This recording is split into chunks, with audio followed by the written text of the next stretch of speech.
Hello, calculus fans. Okay, we're going to talk about another type of improper integral. So this is type 2. This is what happens when we have discontinuous integrands. So we're going to suppose that f is a positive continuous function defined on a finite interval from a to b, closed at a and open at b, because in particular we want to consider the possibility that there is a vertical asymptote at x equals b. So this is an infinite discontinuity.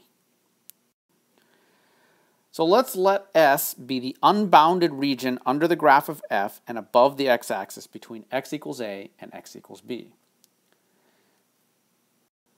Now before, the region extended indefinitely in a horizontal direction, and this time we're going to extend infinitely in a vertical direction.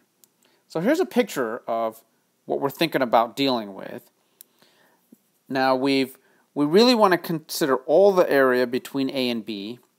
And so there's supposed to be a vertical asymptote at b. And so you see I've marked a point t, and we're going to say, well, let's just compute the area from a to t, and then we'll take a limit as t approaches b. All right, so the area of the portion of S between a and t is the integral from a to t of f of x dx. When we did this with the other type, we used a b, and we let the b go off to infinity. Now, if this thing, the a of t, if it approaches a finite number, a, as t approaches b from the left, then we're going to say that the area of S is a. And we're going to write this. We're going to write that the integral from a to b is really equal to the limit as t approaches b from the left of the integral from a to t of f of x dx. So this integral, it's sort of deceptive because it doesn't look like there's a problem.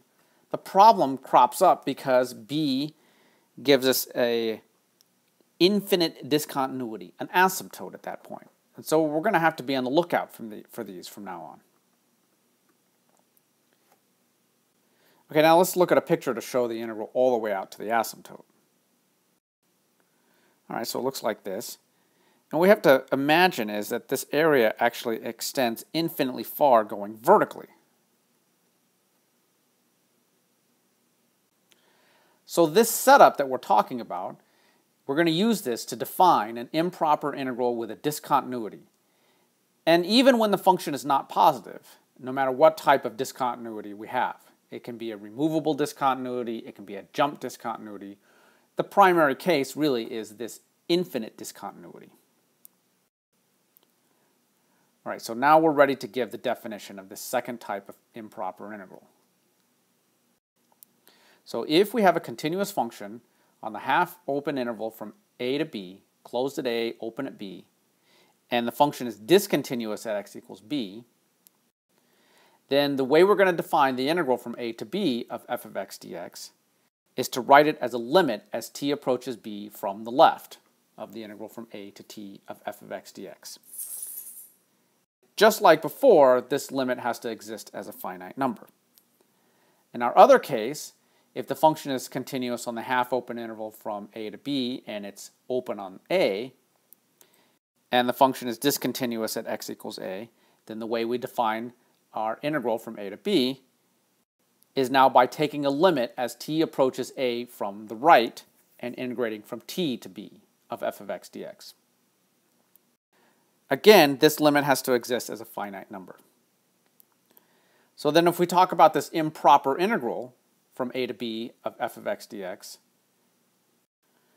we're going to say that this integral is called convergent if the corresponding limit exists, and it's divergent if the limit does not exist.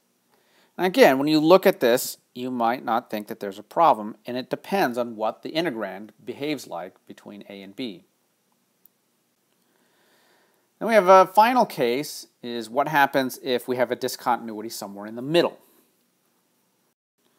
Well then, as long as both of the integrals from a to c and from c to b are convergent, then we're going to define the integral from a to b of f of x dx to be the sum of the integrals from a to c and from c to b of f of x dx. Again, both of the integrals from a to c and c to b have to exist. All right, so this will make a lot more sense when we can see some of these examples in action. Okay, that's all for now.